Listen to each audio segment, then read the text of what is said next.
Good morning, everyone. We are here to talk about some fun astrology stuff again.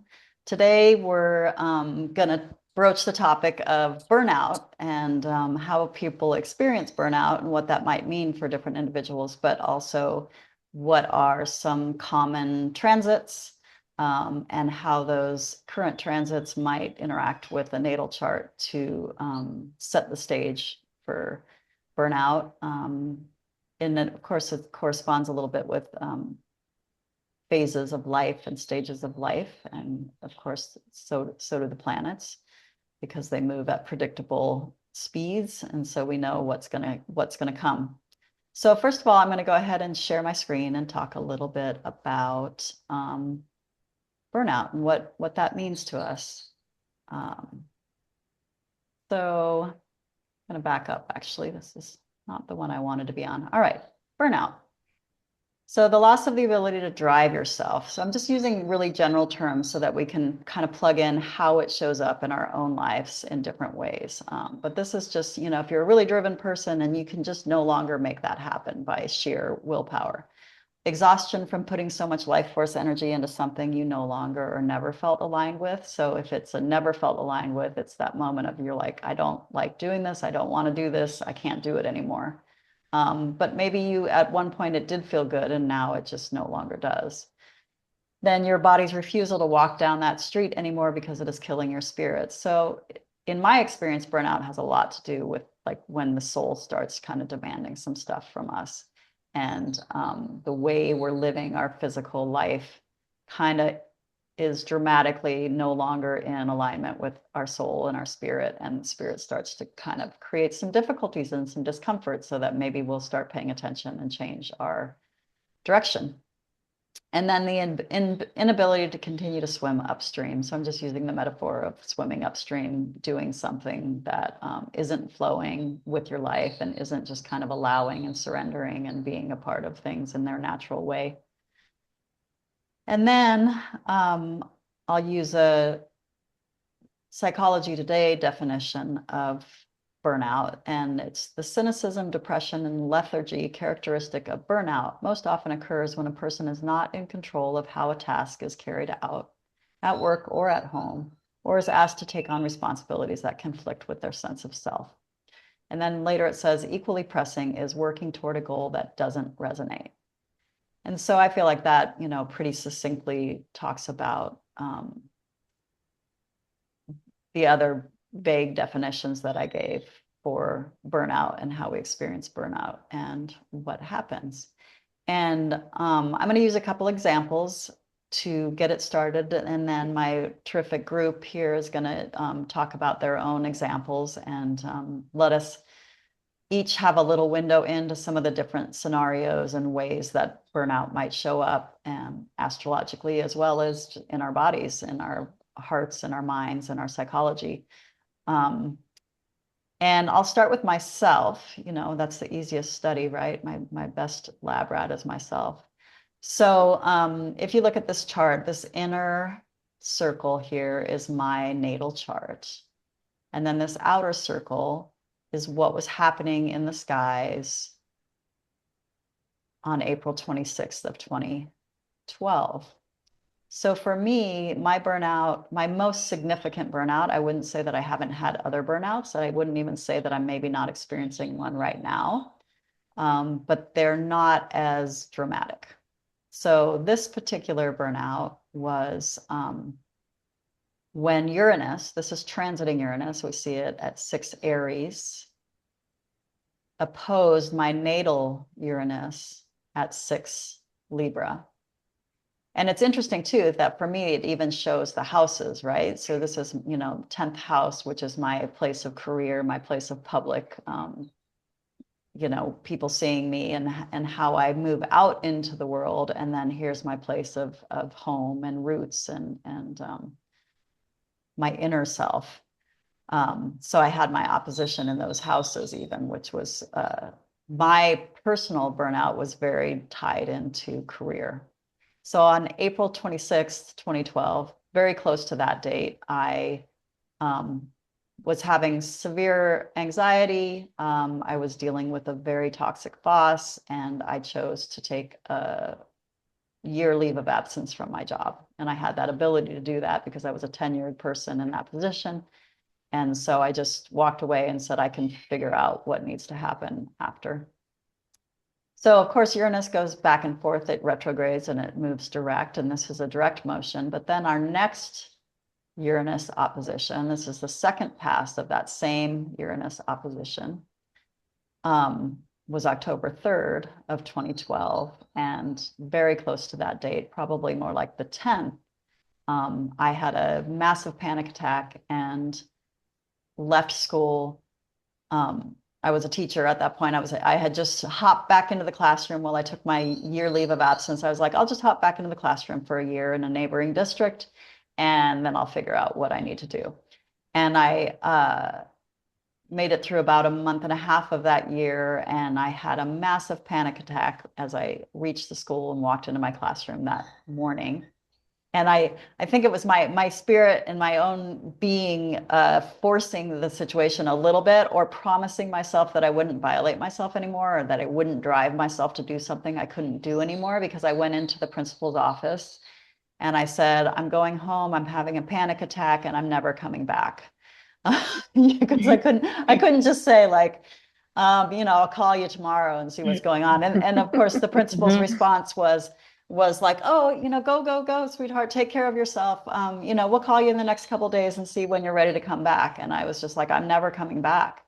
But I had to promise myself, it was my way of promising myself that I wouldn't subject myself to that situation anymore.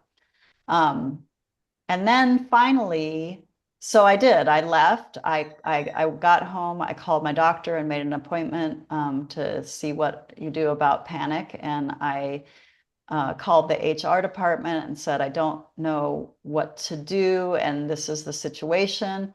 Beautifully, interestingly enough, in this new district, the you have I was a teacher, and as a teacher, you have a certain amount of personal days, sick days, and they at the beginning had asked me, "Are you willing to put one of your sick days into the pool with the teachers union?"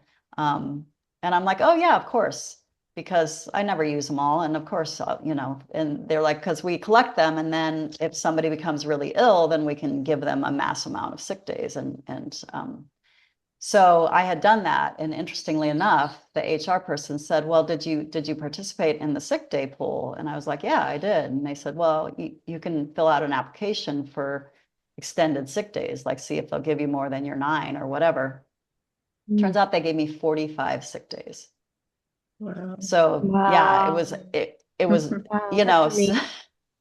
isn't it amazing? It was just like wild how the universe, and that had been a bunch of my, the reason I had let myself get to that point was because I didn't know how to pivot yet. Like I didn't know how to get out of my career and change fields, and I didn't know how to make it work financially, and I didn't know, and I had been asking for guidance and saying like, how do I do this? Do I go part-time? Do I just quit? Do I try to get through one more semester? Do I, what do I do? And literally after that question, after I posed that question to the universe and to the divine and my sense of God, the next morning, this all happened. Um, Wow. and I was like, okay, apparently the answer is you go now, and we're going to take care of you, which was amazing. So anyway, the next pass, the final and third pass of this Uranus opposition was February 17th of 2013. So by February 17th of 2013, I had used up the 45 sick days they'd given me. I was now on short-term disability because that was my option, because through my Public Employee Retirement Association, I was able to apply for long-term or short-term disability. And I had moved into a smaller apartment to lower my costs and to find a life that I could maintain financially while I was getting through this crisis. So it was pretty dramatic in my experience. And the Uranus opposition, I think, is pretty dramatic for a lot of people. It falls somewhere between like 38, 39 to 41, 42 for most of us. And I've noticed that that can be a pretty dramatic time period. Maybe especially for women, I don't know. It'd be interesting to have the public and, others.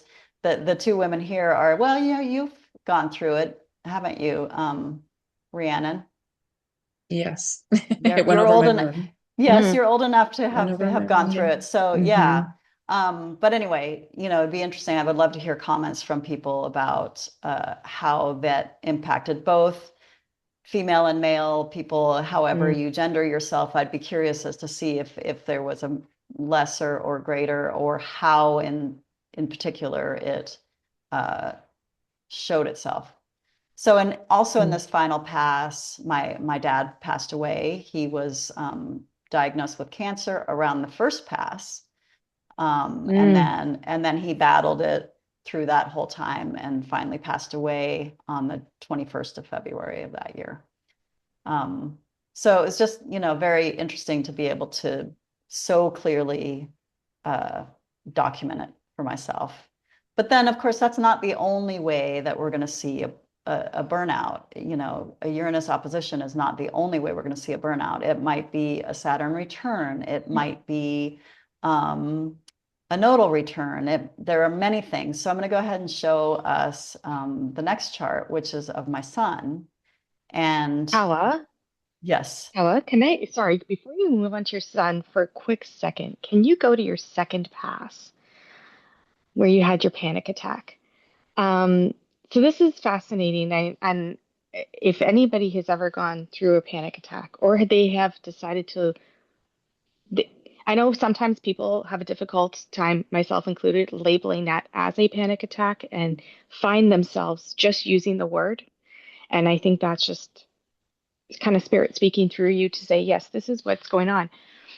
If you track, if anybody who's, following astrology can track this of when they labeled it as a named it as a panic attack, it's actually really quite fascinating. And so while you were speaking, I'm looking at other parts of your chart and I'm seeing that transiting Mercury and Saturn down in your fourth house of Libra is transiting over your natal Jupiter.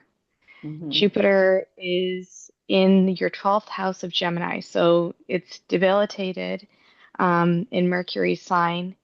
Jupiter in Gemini, as somebody who's also mercurial, is a very I found it's a very difficult place to navigate. And being in your 12th house, I can imagine that all of that was very much activated, right? Yeah. Yeah. And then your Mars, your transiting Mars is also transiting that those nodes there too. So there's just a lot, there's quite a few conjunctions that you can see like panic attack, and it kind of verbalizing itself in that Uranus opposition, giving it that liberation to kind of like it's that burst out maybe uncontrollably and gave you the ability to just say that, right? So I Yeah. just think Yeah. it's really interesting that if you ever find yourself calling it a panic attack, look at your chart and see where the rest of the planets are. Uranus opposition, and like you said, a Uranus opposition isn't the only way. Um, uh, I found my panic attack didn't happen. It happened 10 years before my Uranus opposition, but it's fascinating to see what other alignments are there. So I wanted to kind of I noticed that and I thought, Yeah. well, that's interesting, right? Yeah. That is Yeah. interesting. Like, especially, it just feels like Mars is involved a lot in these Mm-hmm. situations Yeah. too. And just seeing that that's an exalted Mars in Scorpio. Mm-hmm. Um, Hmm. or I'm sorry, Oh, that's not exalted in Scorpio. My bad. But just seeing that but it's in Mars ruled. domicile. Thank Yeah. you. Yeah. Yes. Yeah. That's right. Yeah. So that's interesting that it's like heading towards your north node, and Mm-hmm. they're moving towards each other, and that was like your second pass when you felt the panic. You're Hmm. right. Yeah. And it was, I mean, it's interesting to say when you finally are willing to acknowledge it as that. And I Yeah. didn't even, I didn't initially. So it really was very pivotal in that moment because I got to the school building, and as was really typical for me at that point, because I was having so much anxiety, I went to my classroom and I was really feeling the anxiety, and I'm like, it's all right, it's just like every morning you're feeling some anxiety, just sit and meditate and breathe a little bit, you'll be ready. And this voice in my head said, are you really willing to destroy yourself for this? Mm. And I was Mhm. like, no, I'm not. And I discontinued trying to like control the situation or calm it down, or I was like, no, I'm not. And called the subline, hung the phone up, walked into the principal's office and labeled it as a panic attack. And I had never labeled it Yeah. that way before. So Mm. yeah. Um, but Mm. I think there's stuff that happens in your early 30s though too that can prompt that panic moment. And I didn't, for this Yeah. conversation, I didn't look up the astrology in my own life, because Mm. the one other time that I had panic was in my very early 30s. Um, Which so is And, around the time of and Saturn return, right? yeah, it yeah. is. And Yeah, yeah, and sorry to cut you off, but just the nature of an opposition, I feel like just because of how much tension and how much stress that an opposition can reflect could point to times like that. Mhm. absolutely. Yeah, very good point. Mhm. Um, And with your Neptune over your natal North Node up in Pisces in that ninth house, oh yeah, um, so yeah, a friend had pointed out for myself when my depression, anxiety, like the fallout from burnout started, was she noticed, she said, oh well, Neptune went into Pisces and that would square my natal Neptune. So for me that was, I think, is it also squaring yours is trining, but yeah. it's still a very confused, it's confusion over your north node. Where do you go from here? Yeah. Well, Right. and also, I mean, this is kind of an interesting, it is confusion, but this is an interesting that the transiting Neptune is moving over my natal North Node, Mm. but my natal Neptune is also being passed Oh over by yeah, the transiting North Node. there you Mm. go. Mm. And so it's really, Yeah. there's really a Yeah. big Neptune North Node dynamic happening Mhm. there as well. So Yeah. yeah, Mhm. so great. Thank you for all of those really terrific insights. It's fun that we're talking about North Nodes, because that's the other example I'm kind of going to show is the dynamic of Saturn moving into a sixth house for someone, which sixth house, so let's go to this first chart. Sixth house in Hellenistic astrology, which is what I base my information on, is the house of kind of servitude and hard work and the daily grind, martyrdom, sacrifice, but also the body. So it's this sixth house is kind of going to show us where we get that more physical or more. And maybe Brad, I don't know, do you want to talk about like your concept of burnout here, because this is the more where it might show up. You just talking about like the sixth house in general? Yeah, but your definition of burnout that you had talked about Oh before. yeah. Yeah. So as a person who loves video games, I like I try to like Mhm. put a metric on things sometimes. So like let's say you start off with like 100% energy like throughout the day, right? Or 100 units of energy. And let's say like you're not in a burnout phase. Um halfway through the day, you have like 80 units or 80% of like energy left. But like once you're in burnout mode, you could be halfway through the day and there's like 50, 40, 30% energy. So you're just exhausting so much physical and mental and spiritual energy during these burnout times. And yeah, six house transits, if that's what you're about to speak about, six house transits definitely I think could speak to something like that. Or anything Saturnian in nature, because anything Saturnian in nature to me is like it's drawn out, it's challenging, it's just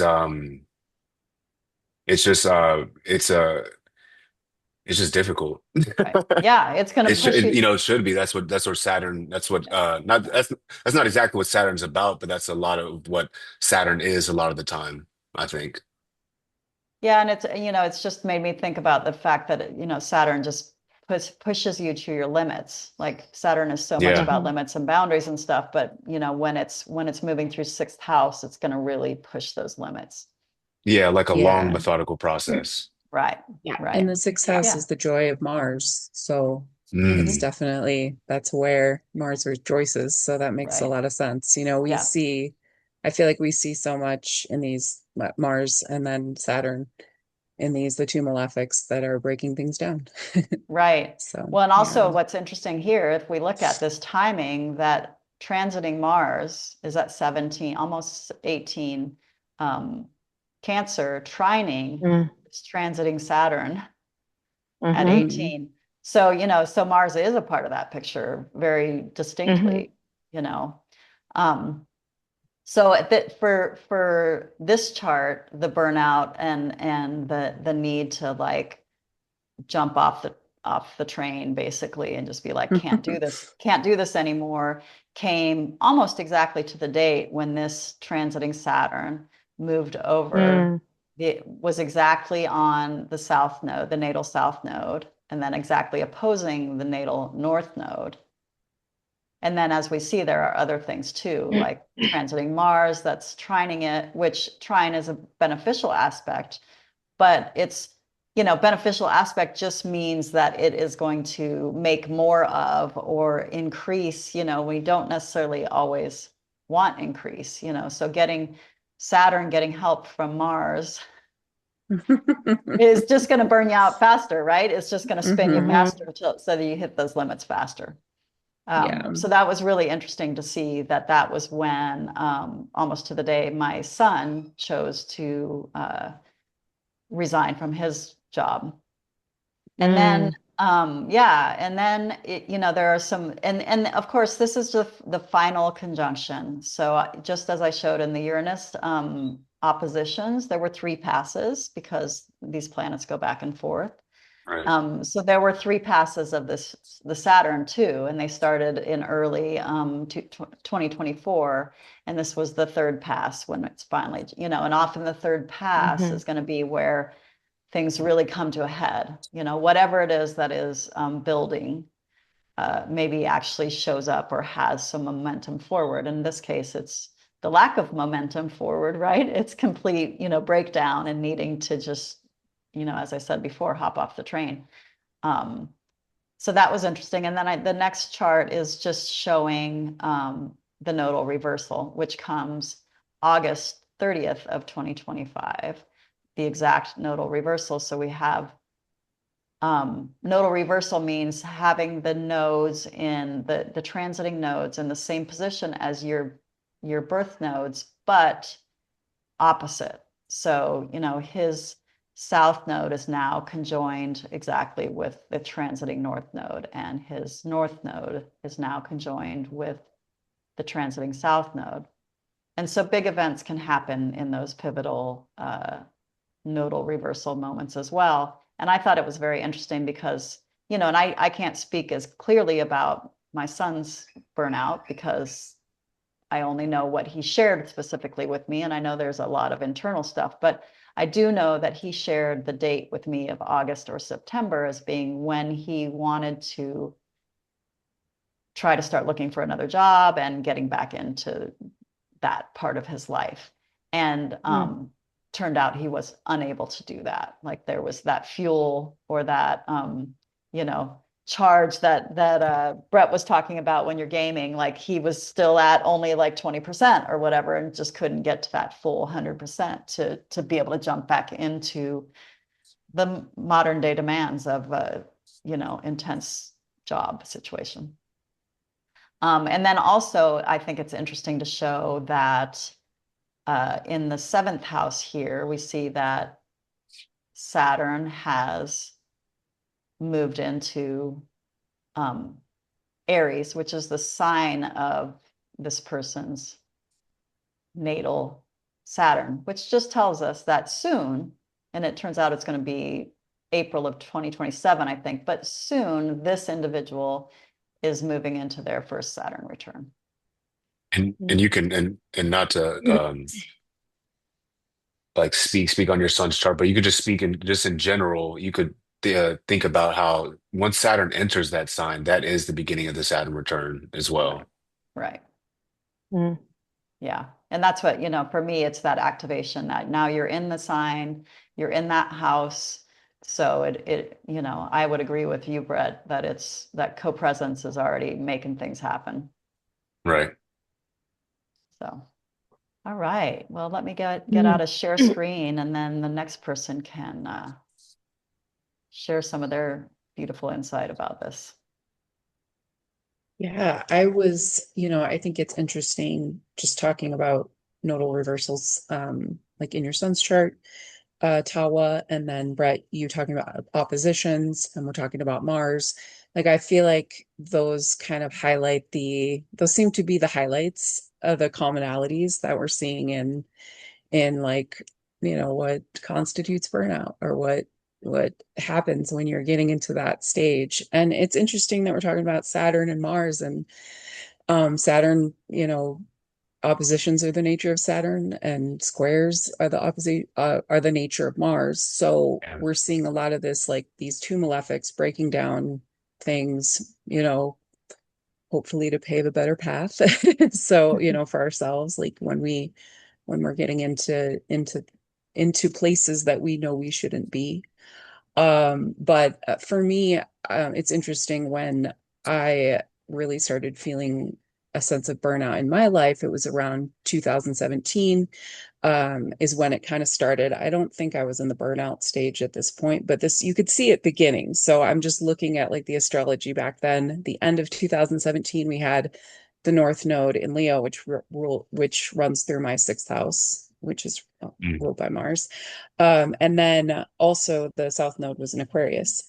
So that runs along my sixth and 12th house axis. So I think that was kind of fascinating. And also Saturn had just moved in to Capricorn, and was squaring my natal Saturn. So I was seeing a square between Saturn as I moved into what became a 6-year journey of school. And during Mm. that time, like by the time it had ended, it would, basically Saturn had traveled through both of my Saturn ruled signs, 11th and 12th Mm. houses. So definitely seeing that, you know, that is a time when I definitely became burnt out. Just, trying to school in general can do that, but working full time and then going to school as well was really tricky. And I feel like, around that time as well, like, it's been over the last couple years, I'd say. Actually, I was looking back, I need to look at exact dates, but I was looking at just Uranus opposing Uranus for me, and that was definitely happening during this whole time, that I was in school as well. So um, I feel like that was all part of the show, if you will. I don't know if anybody has anything to speak Yeah. to on those topics. Well, it's Yeah. interesting. It just made me think about, sorry, just No. think about that 12th and 6th house axis, that Yeah. there's that similarity between your experiences and the chart we just looked at of, Hmm. that it's lighting up that axis. Yeah. Yeah. Hmm. Yeah. So, sorry, go ahead, Yeah. Natasha. Oh, no worries. No, it's fantastic just hearing this. Do you mind bringing up? I'm going to try to thread what Rhiannon just said and bring up your son's chart again, Sure. because it's this is where I think, when people learn their astrology, they can really um, give themselves a little bit of relief from the unknown of the 12th. I think a little Yeah. bit. Yeah. Hmm. So, Do you want this because one or do you want the one with Saturn in it? go back to the one with Saturn in it. I think that was the Okay. second pass, or Yeah, there you go. yeah, Yeah. yeah. So, I- I'll speak to this quickly. It's just a little bit of kind of echoing what Rhiannon said, and we'll use Wade's chart here. Um, so Rhiannon was talking about her those transits going through the 11th and 12th, and all of a sudden, with the 6-year journey of her school, those two Saturn ruled signs, and it is very interesting, especially when you get to the 12th, because it gets tossed across to the 6th. So I think one of the things that we've talked about before is when you're dealing with one sign, you're dealing with the opposite sign as well. And so this 12th house, which will affect your mental health, will also affect your 6th house of physical health. And I can speak to this. Looking at Wade's chart, I also have my moon and my north node and my Mercury all in the 12th house, similarly to him. Mine is in the sign of Leo instead of Virgo, but those three planets are in the 12th house. And I also experienced Saturn going through that sixth house over I want to say it was 2023 to 2026, obviously just recently. Sorry, that's not correct. 2023 to 2026 is when it went through my seventh house, but before that, the 2 years before that, so I guess it was 2021 to 20 or 2022 to 2023, somewhere in around there. And Saturn going over that south node and opposing the moon is quite difficult. And so when you think about it just from what Saturn rules, Saturn is cold and dry, it's constricting, and the moon is your body. So, and if it's Mhm. in that space of Saturn being in the space of your sixth house of health and service and drudgery and work, and Saturn is also the disciplinarian, it is there is a push and pull between working through the pain, the physical pain, and then it affecting your mental health. And it gets tossed across back and forth. And so, and you don't see it coming too, right? When you have a transit, as Rhiannon was talking about, you have a transit going through your 12th, you're really not kind of aware of it until it shows up in your sixth. So Mhm. mentally, you're at capacity for whatever reason it might be, whatever is squaring that 12th or opposing that 12th. And especially if Mercury is, as it is in Wade's case, in that natal 12th house, it is also already trying to figure out how to see from the 12th, which is difficult. Um, but yeah, that constriction is it's tough, and so mentally you're kind of confused, not feeling well, and then it goes over to the sixth house and says, okay, we're going to activate your body, and it's going to show up in your physical symptoms. But if you ignore it, this is where I'm going to bring in what Brett said now about that 80% down to 50% capacity. So, looking at my own experience and looking back to Saturn moving through the sixth, then moving through the seventh, what I've recognized is, you know, going back to what happens before burnout really occurs. And I think burnout is a 20th century buildup, or like, sorry, a 20th century product and a 21st century syndrome. I think what we did is, I don't think we had burnout like this kind of burnout we have now before that, but I look at what was happening, like Rhiannon said, what was happening before. So you could be on a high from the pursuit of achievement, right? So your sun, Jupiter, Mars, Mercury, I'm thinking about those planets for myself, that pursuit of achievement in your work, in your family life, in your relationships, materials, resources, whatever it might be. And you pursue it and you pursue it and you pursue it, and you get some validation back from it. And that's wonderful. And as we have grown up as a linear society, we just want to keep chasing that, right? So we don't understand that there's cycles and there's ebbs and flows, even though it's around us. So we keep chasing this linear path of, okay, check this off onto the next, check this off onto the next. And I think the buildup is we're on a high. We've actually attained some achievement, and then we don't want to let it go. So this is where Brett was saying you're playing video games and you're like, I've leveled up to two, level three, level four, level 50, level 100. Well, why would I stop now? I keep leveling up. And why would I do it? There's just this dopamine high, all of the good hormones. There's this high. And so this is where I see Mercury. We have an issue with Mercury in our society that we're going to have to contend with once Mercury, at a bigger level, once Mercury gets into Gemini, is we are a society of thinking and not embodiment. And so once we get that achievement high, Mercury's like, well, I can just keep going, and we override our bodies. And so the moon gets overridden, and we keep working past capacity because we think we can. And we can push our bodies into an automatic state. So we're like, okay, I can get to from here to work and not even think about it.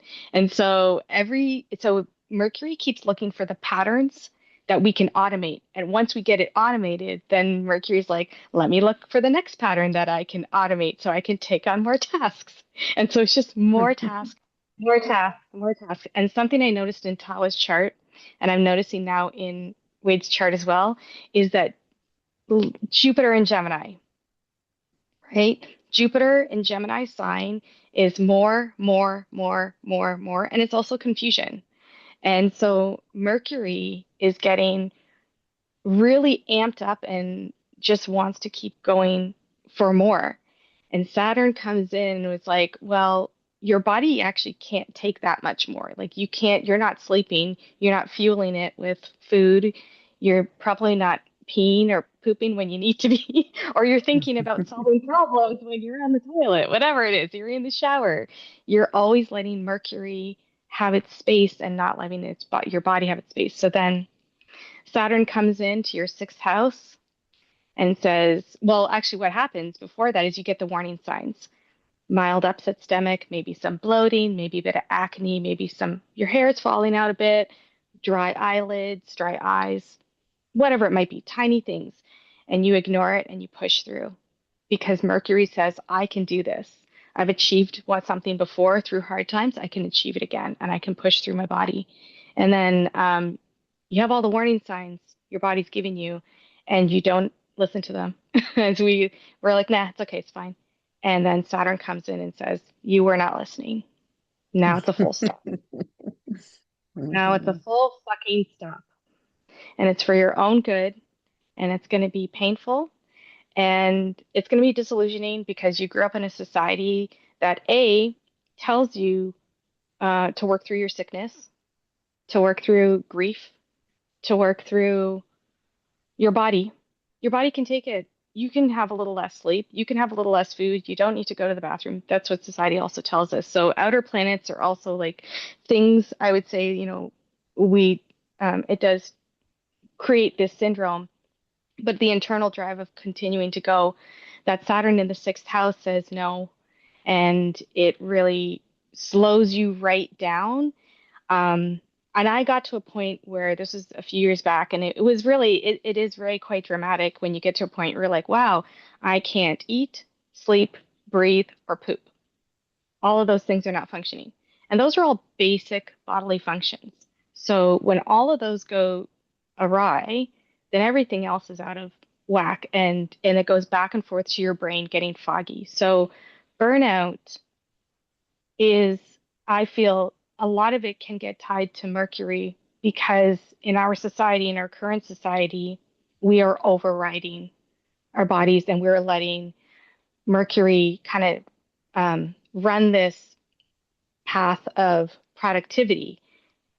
And I think what we're going to be learning as Uranus goes into Gemini, into Mercury's sign, is we need to learn that Saturn slowing us down is incredibly important for us to get back to our bodies and to learn that our body has to move on a cycle and not a linear path. It has to go through a summer season and a winter season of rest to recharge. And sleep is our winter season. And a lot of people, like people don't sleep because they go to sleep very late. They miss when their melatonin naturally kicks in. They don't have proper circadian rhythms, and so there's no repair on their adrenal systems, on their liver and their pancreas, all the stuff that happens through the night. So Mercury overriding when you eat, you consciously saying, I don't have time to eat, I don't have time to sleep, I don't have time to poop or pee or breathe.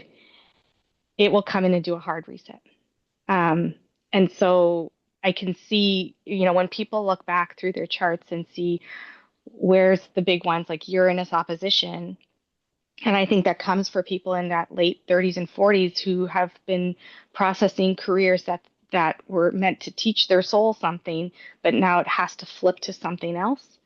And that's a hard thing to do when your identity is so attached to the thing you built up for so long.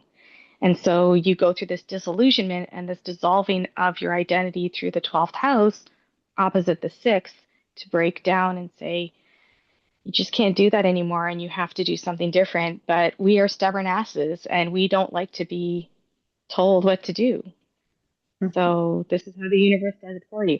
And sorry, that was like a little bit of a ramble, but I just kind of was trying to figure out how do I explain this.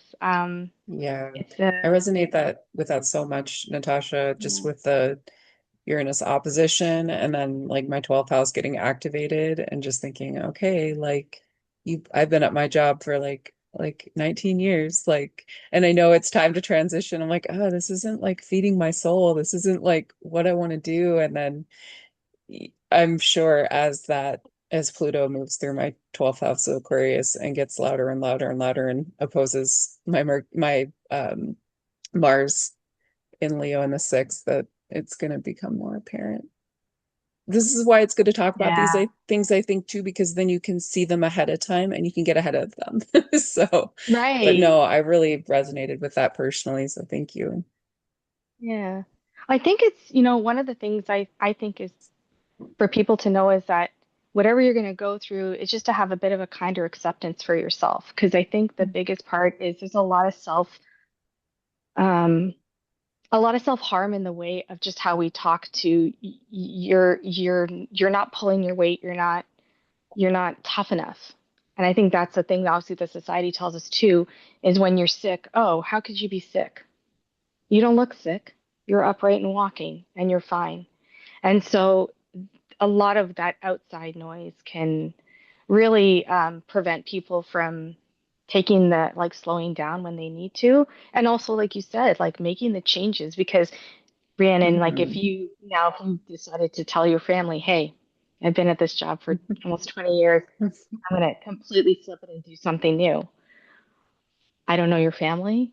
But I would imagine that maybe there's a little bit of a, are you sure? Are you Yes, sure about that? always. Yeah. You're right. Yeah. Well, how And are we it, So, gonna? Yeah. yeah, that was a great description of it, really, Natasha and Rhiannon. Hmm. And it made me think about the aspect of it, of that part that you both talked about having a hard time seeing it coming or having a hard time honoring whatever you see coming because of the social norms and expectations and like you should just be able to tough it out and push through and all of those beliefs that we have. And it's interesting, just the other day, I forget who said it. So I'm quoting somebody that I don't know, but it was something like, um, it's not that you're just being lazy, because if you were just being lazy, you would be having fun. Mm, that's And mhm, yes. it was really, I was like, oh Right. yeah, that's a good way to mhm, check yourself, right? Because if Hmm. mhm, you're beating yourself up and you're having this inner monologue of like, you just get up off your ass and quit being so lazy. Well, mhm. if you were being lazy, you'd be enjoying yourself and feeling good and lazed out and relaxed. Hmm. It's Yeah. the inability to drive yourself anymore is very distinct from choosing to maybe just chill a little bit. Mhm, mhm. It's funny. I remember back in 2020, maybe, and this is, I need to go through my chart again. It's interesting that I had actually found, Adam Ellenboss's website and his YouTube channel through his, joint episode with his wife Ashley on the Uranus opposition. That was the Mm. first thing I actually watched because that was the time I was going through. I was going through it during was it 2022 to 2024, I guess, and I saw their I saw their episode and it was very helpful. And they talked about astrological burnout. But what was interesting is that 2 years before that, I saw a documentary on Netflix called Heal, and they were talking about the use of how we like he or they're talking about how we heal society. But one of the things that's changed is how the drug use of drugs is actually to zone in and not zone out like it used to be. So Hmm. instead of, smoking weed or doing whatever drugs that might have, they've been doing to, zone out in the 60s and 70s, now and it has been for a while, but things like Adderall and Ritalin to stay up all night, to code, to create platforms, to, to work the financial system, whatever it is. So people are using um, drugs to get their brains to work harder rather than to rest and release. And so we do have an issue with accepting rest. And I think that's like a bigger societal issue. Yeah. Yeah. Only to be compounded in Uranus and Gemini. And I wanted Yeah. to, oh, what are you saying, Natasha? No, no, nothing, nothing. Go ahead. And I also wanted to speak on maybe like a remediation technique, like during if you're having like a burnout or whatever you may call it. So remediation could be looked at as the process of improving a situation. So I thought this was cool, like how Liz Green and her and Howard Sasportis, their book The Luminaries, which is more like a psychological um, astrology book, but they talk about the moon, right, and the moon and sign in place. So they talk about the moon sign often shows a way of being that gives us comfort and security. It can also show where you retreat when you need a rest, pause, or sanctuary. It can describe something about your domestic life. So when I was speaking about like using the like the percentages or like how much energy you have, like from a unit perspective or whatever, um, uh wherever the moon is sign wise in your chart could be a place where you could really replenish and really recharge, Mm, right? Because a burnout is a long period of time, or it should be a long period of time, especially, mhm, and it's funny that we talked about this, like most of the transits that we talked about were outer planetary transits. So Saturn takes 2.5 years, Uranus takes about 7 years, Neptune mhm, 14 years, Pluto 21 years. These are really long periods of time. So while you're in the midst of that, there needs to be a place where you can like rest and really rejuvenate. So an example I thought of is like a Taurus moon. Maybe you like to garden or be outdoors. That's a way you can replenish. Or a moon in Virgo, you can be cleaning things up or doing mercurial things like, building that new shelf, acquiring some new knowledge on a subject that you're interested in. So something along those lines. Then also the moon place and house, right? So um, they talked about one longs for the sphere of life associated with the house of the moon because it makes us feel safe, comfortable, or gives us a sense of belonging. The moon's house is where we might retreat when we need a rest or sanctuary. So the chart can also reflect another in a certain place in life where you can have that place of comfort or rest or sanctuary. So a couple more examples: moon in the seventh, your sanctuary could be spending time with your partner, right? Or moon in the fourth, spending time with your family. Moon in the 11th, mhm, spending time with your friends, working towards your goals, dreams, aspirations. So I think it's cool that you could look to your chart, um, and it could speak to places, um, or things that you can do to really replenish yourself during these times of burnout. Yeah, I think that's a great point, I love Brett, that. especially, like, and then Mhm, and then if you look at the axes, like it made me think of, looking at the place of your moon.